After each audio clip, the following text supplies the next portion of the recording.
single stage press, which I use for my rifle rounds. A single stage press is a sort of a good start for beginners, and it's a good place to sort of explain what each die actually does. And then more experienced loaders can move up to a multi-stage press, a progressive press, that's a bit more complex. A lot more things could go wrong, and if you don't understand each of those stages, it can lead to some problems. So it's good to start with a single stage press. I personally started with a multi-stage press, but I took a lot of time to sit down and learn every aspect of the machine before I started using it. And I use my single stage press to load rifle ammunition because I prefer having a bit more control over what goes into the rounds, a little bit higher degree of accuracy because it's more important for rifles, especially when you're shooting a few hundred meters. So here's my 308 die set from Lee, and we'll go through what it takes to load a 308 round. So this piece of paper is generally unimportant for me because it's got load data, which is mostly irrelevant because I don't use any of this powder. I actually use Australian-made ADI powder, and it'll differ for wherever you are in the world. So just check your loading book for your brand of powder. What is important on here, however, is the trim length and the overall length. So for me, that'll be 71.37 millimeters or 51.18 millimeters. So as you can see by the picture, the overall length is the length to the tip of the bullet, and the maximum trim length, which is the length of the case, is also quite important because having a case that's too long may not actually fit in your rifle. It may cause some jams or problems. So now my kit here isn't exactly standard. I've added a few things to it over the years, namely these case tools just here. We'll get to that a bit later. So we'll assume you've just come back from the rifle range. You've just fired some factory ammo through your rifle. If you buy brand new cases, I'm not sure if that applies because I've never done that. I've always just fired factory ammo and then kept the cases to load myself. So first thing you want to do is clean the cases, throw them all into a tumbler or something, or if you don't have very many of them, you can hand clean them as well. Just clean all the gunk off of them, all the carbon residue and that kind of thing. Just make sure they're not generally obstructed on the inside as well. And then the first tool you'll need to use, the first die, will be this thing here. Now this is a resizing and decapping die. It sort of does two jobs at once. So what it does is you have this rod just here. It's not made of steel. I don't know what it's made of, but it's quite a hard bit of metal. Your case will get pushed into this die, and then that rod will pop out the old used primer. This one's already been done, but I'm just sort of showing you now. Now, once that primer's been popped out, your case is good to go. The other thing that happens is when this case goes into this die, the internal dimensions force the case to a specific shape. Now, once you fire a round through any firearm, the chamber has a slight tolerance to it on purpose because otherwise it would make it really hard to load ammo into the chamber. Otherwise, you don't want it to be too tight. So there's a slight tolerance to it, which means that when a cartridge goes off, the pressure forces the case to expand outwards and fill that cavity, so it won't be within spec anymore, and so this die returns your case back to spec. Now, some people like to keep their cases fire formed, is the term, because they believe it gives you a lot more accuracy out of your firearm, and that may be the case, but I personally just like loading factory ammo. I load because it's cheaper, not because I gain any extra accuracy out of it. So a lot of people can skip this step. I don't know how they decap their cases without it, but this is what I use. So we'll load this into the press now, and we'll just decap a case. As you can see, my single stage press is a cheapy small one, but it does the job. Now the first thing you're going to want is your case holder out of your die set. 308, for example, is a number 2. You'll have a different number for every caliber because they've got a different rim size. The case holder has this sort of spacer on the bottom, and this differs from this part here, which I'm not sure if it comes with the loading kit or not, but it's also a case holder for the same caliber. They're both number 2s, but that one is missing that spacer, and that's because this one goes into a priming tool.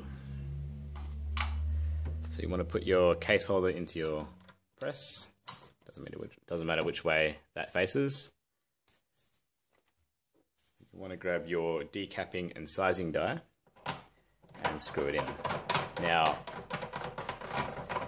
this should be about the right size from the last time I did this, but what you want to do is you want to screw this down. You want to back off that locking collar, raise your press, and then you screw the die down until it touches that plate basically. And then at that point there, you don't want it too tight. At that point there, you lock the collar down, and that locks your die in place. Now that's just finger tight, and for me that's enough because I'm only loading the one round. But if you were going to be doing quite a hefty loading session, you may want to tighten that down properly so it doesn't shift during your loading. The key for loading is consistency, so you want them all to be exactly the same. Right, so what we'll do is we'll grab our once fired case. Now I use this stuff here, One Shot case lube.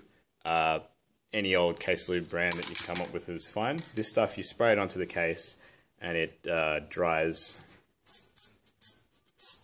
I'm not sure what it is actually, but it dries, it's like dry lube.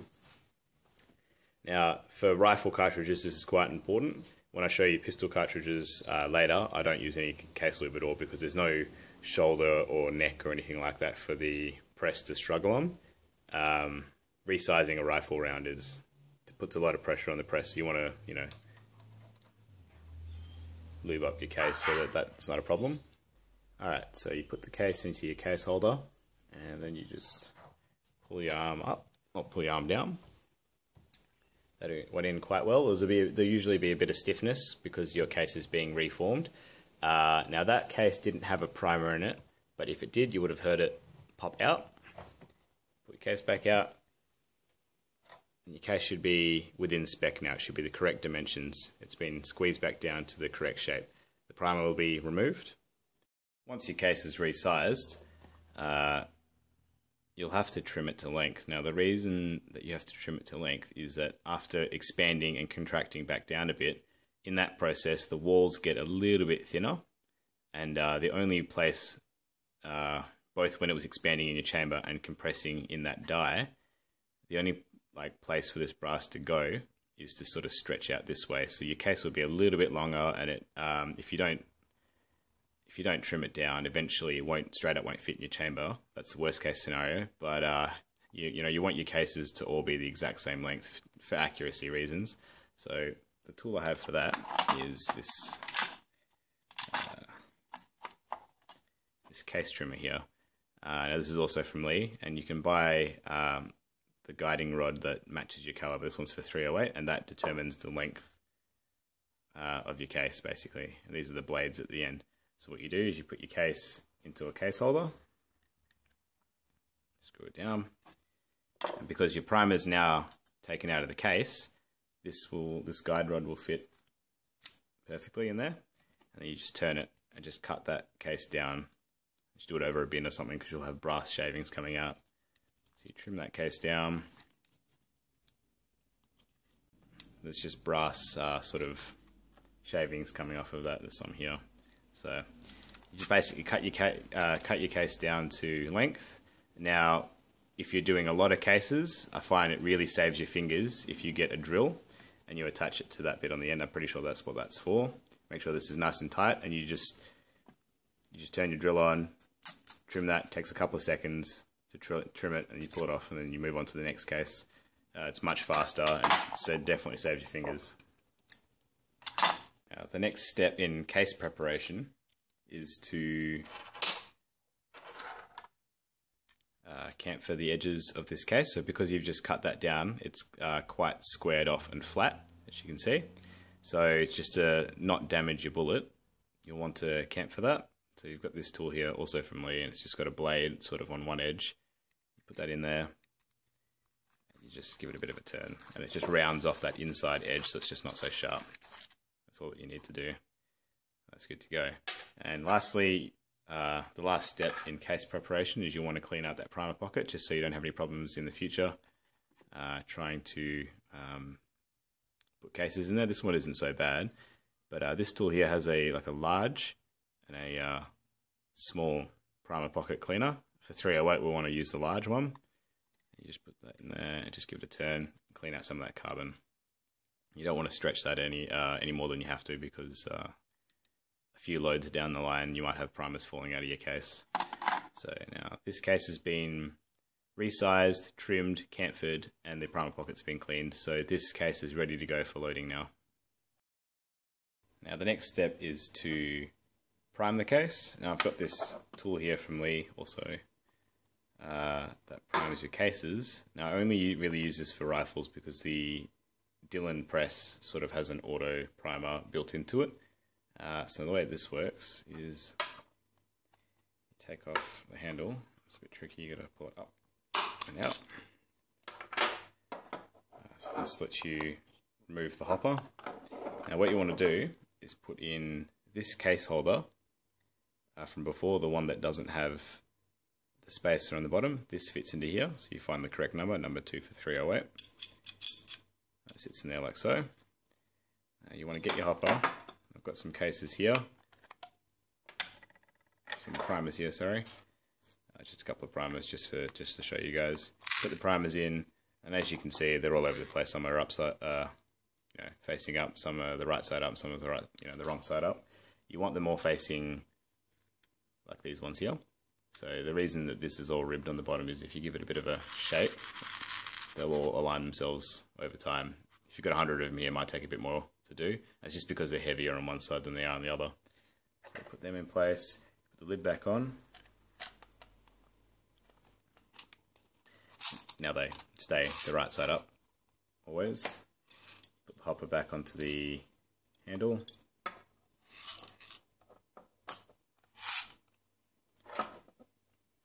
And put the lever back in. Alright, so now the way this works is if you tilt it this way, you get one of the cases drop into the feed chute. You get your case that you're going to load, slide it in, and you just press, and it should only require the amount of force that it takes. You should be able to do this with your thumb. That's how you're supposed to hold it. You just push it in with your thumb, and it shouldn't require too much force. The first one of these I had, it actually broke the handle off because I was pushing way too hard, and I later discovered it was because I was trying to prime a military case, and in that, what they do with military cases is once they put the primer in, they crimp the pocket so that it's, I guess, more resistant to weather. It's more practical for military chambers. They're never going to reload those cases anyway, so that ended up breaking my first tool. I now know, and you should now have a primed case. And if that's not if you've got a loose primer pocket, that would fall out. It's not a problem for this one. This has only been twice fired. The next step is to charge the case with powder. So I've got a scale here that I use, and I do this for every single rifle round because I use these for target shooting and a bit of hunting, but mainly the target shooting. So I want the powder to be quite precise. We'll do. Just turn this on. Alright, so this is set to grains. Put the tray on there. Tear it. Alright. Now the powder that I use is ADI powder, which is an Australian made one. AR2208, which is a pretty common powder for large rifle calibers. Now, according to my loading book, and this will be different for every brand, so make sure you check your own loading book. But the loading book for ADI, so I'm using 155 grain bullet and AR2208 powder, so I can use 47 grains of powder, and I generally want the most that I can put in there, just so I can get the best muzzle velocity out of it. 47 grains of this powder, and it'll be compressed, that's what the C is for, and it'll leave the muzzle at approximately 2,900 feet per second. So that's the load that I'm going to use. Just grab our scoop from the loading kit, grab ourselves some powder, and weigh out 47 grains.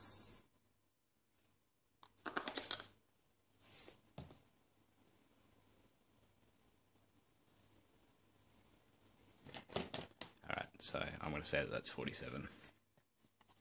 0.1 of a grain is a very tiny measurement.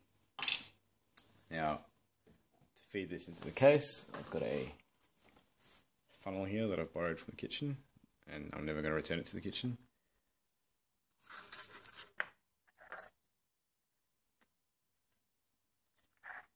Just fill your case up.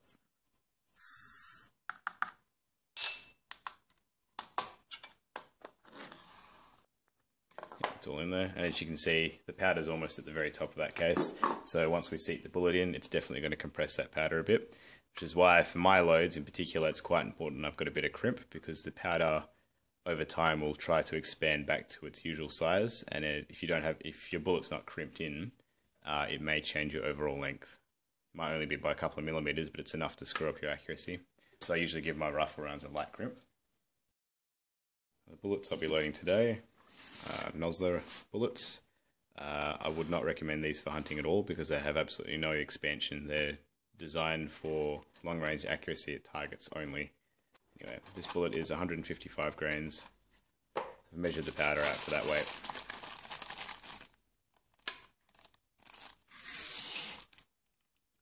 So what we're going to do is we're going to load this back into the single stage press again and seat this bullet in.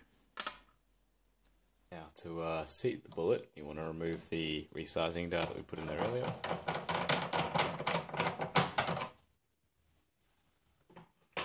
And put in your bullet seating die. Now, the way I usually measure this is I grab my case. It's actually charged with powder right now, so I should be careful not to spill it. Put it in there, put it to its full extension. And I screw the die down until it touches the shoulder of the case. That's about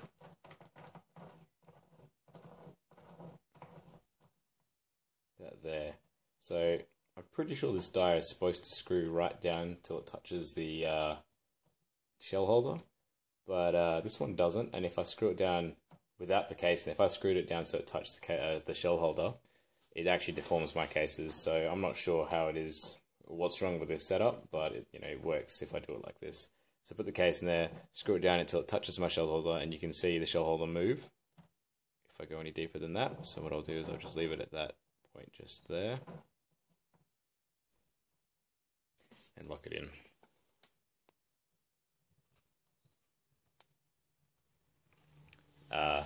That's not too crucial because if I move the camera, this die has a bullet seating depth adjusting knob on the top. So what I'll do is I'll just back that right out. Bring my case back down, take it out. Now, the standard process would be to put your case in there charged with powder, put your bullet on top, back this out, seat it. And then obviously your bullet will be seated too far out. But what you do at that point is you use your calipers to check its length, roll it in a few turns, press again, check its length, roll it in a few turns, check its length, rinse and repeat until you get the desired overall length. And if you remember from earlier, the overall length that we want in this case is 71.37 millimeters or 2.81 inches. Now that's what you would normally do, and it's probably what a lot of you will be doing if it's the first time you're loading rounds. So go ahead and do that. But what I find a lot faster is I grab a round that I've loaded in the past, and if you don't have one, you can even grab a factory round with a similar bullet shape, just as a reference point. Basically, it gives you a nice starting point, and it makes the whole process a bit faster. So I put the live round in there, put it up to its full extension. And then, same as before, I screw this down, the adjusting knob down until I feel it resist and start to push that, push this case holder down. So I back it off and I have it sitting just as I feel the resistance. About there. So my bullet seating die is almost set up correctly. It's most of the way there. You just need to give it some finishing touches. So what I do is I put my case charged with powder back in there, I seat the bullet on it, and then because these bullets have like a boat tail on the back of them for accuracy reasons, they're very easy to load. They just sit in the case almost perfectly straight on their own. So what we do is we'll seat that in.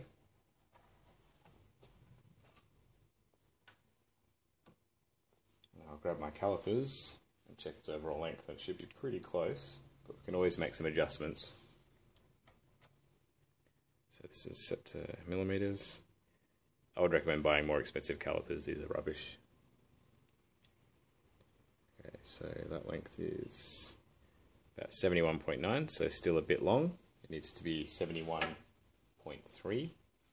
So what I'll do is I'll turn that down. It's not very much, so I'll just turn it down about half a turn, and we'll see what that does.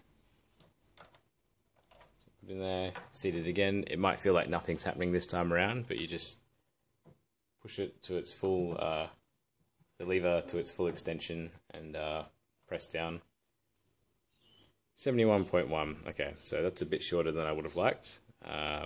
Probably would have stopped at maybe a quarter of a turn instead of half a turn, but that's okay. The overall length isn't too crucial. It might be for semi-automatic firearms, but I've got a bolt action. Your overall length, look, there's a lot of debates you can look up online about what that does to accuracy. Like the closer, some people want their bullets sitting out as far as possible so that it's closer to the rifling. Other people want to seat it a bit deeper so it works with magazines. I just use that maximum overall length and use that as a reference. I generally load it to 71.3 millimeters, as long as the batch that I load after this are all 71.1 as well. Consistency is the key, so if they've all got that slightly shorter length, then they're all going to group exactly the same. So, you know, that's not a big deal for me. Okay, now that you've cleaned your case, you've sized it, you've trimmed it, you've primed it, you've charged it with powder, and you've seated a bullet and the bullet's at the correct overall length, you'll now want to put a crimp on. Well, I put a crimp on anyway. I've got my own reasons for doing that. A lot of people don't crimp their rounds so that they're able to extract as much accuracy out of it as possible. I've never experienced that. I haven't tested it, so I wouldn't know. But I want my bullet crimped in, but I want it lightly crimped in anyway because that powder is under compression and I don't want the bullet creeping out over the next few days with the change in temperature. So what I'll do is I'll remove my bullet seating die.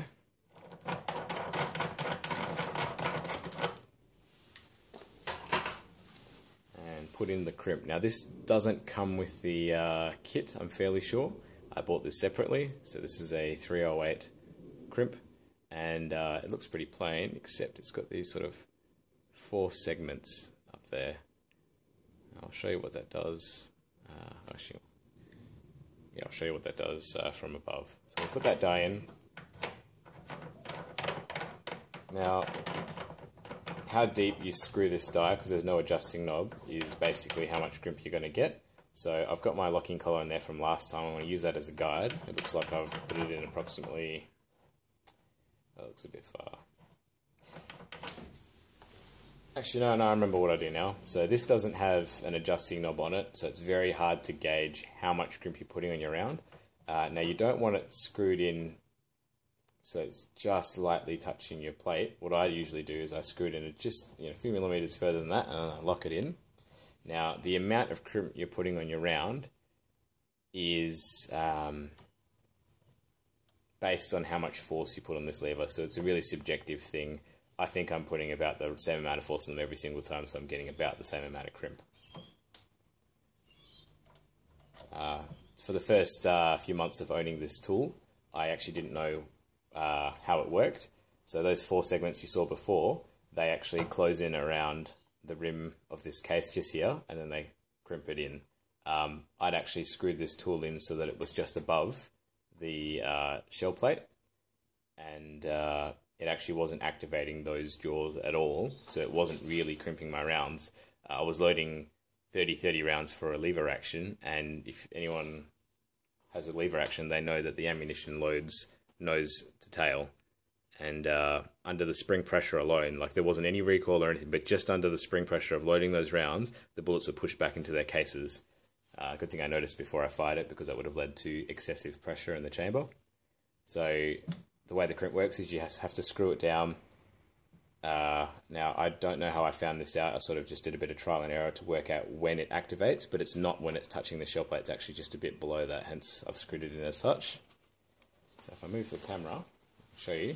What I'll do is I'll push this round up, and I'll put a bit of crimp on it. So you see I put a bit of force into that. You can see those 4 segments of that crimp jaw in there, and the round coming up. So as that round comes up, you watch those jaw segments. Put a bit of force on it. It's hard to see. But I'm putting half my body weight on it now, and those segments close up. If I release it, they open up again. So you need to screw this die in deep enough that those jaws activate, because I didn't, have it deep enough before.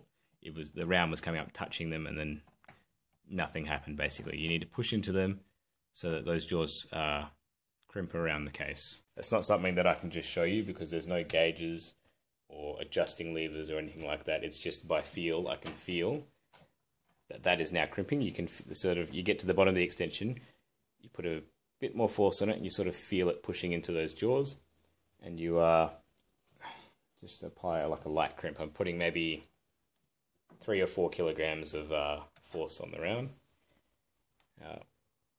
I know that that's been crimped now, because you can see just around that edge there's no burr there anymore. It's not sharp, and there's just a sort of slightly different colour from where those jaws touch the edge of that case. It'll be hard for you guys to see on the camera, but basically I know that that's crimped. It's a very light crimp. It's just enough to hold that bullet in place and have it not creep with a change in temperature for the with the compressed gunpowder.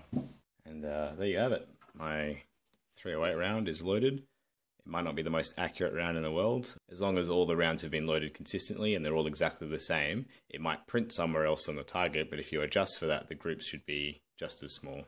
That's just what I found in my experience. It might be different for you guys. But yeah, this is loaded, and this is one I loaded earlier, and they differ by, 0.2 of a millimeter in length. You can sort of see it there, but I don't know if you noticed, but with this brand of bullet, the tips of the bullets seem to vary in length anyway. So, there's always going to be a little bit of error. But yeah, that's how I load my rifle rounds using a single stage press, and I've gone through and explained what all those dies do. So now that you have that sort of basic understanding, we'll move over to the progressive press.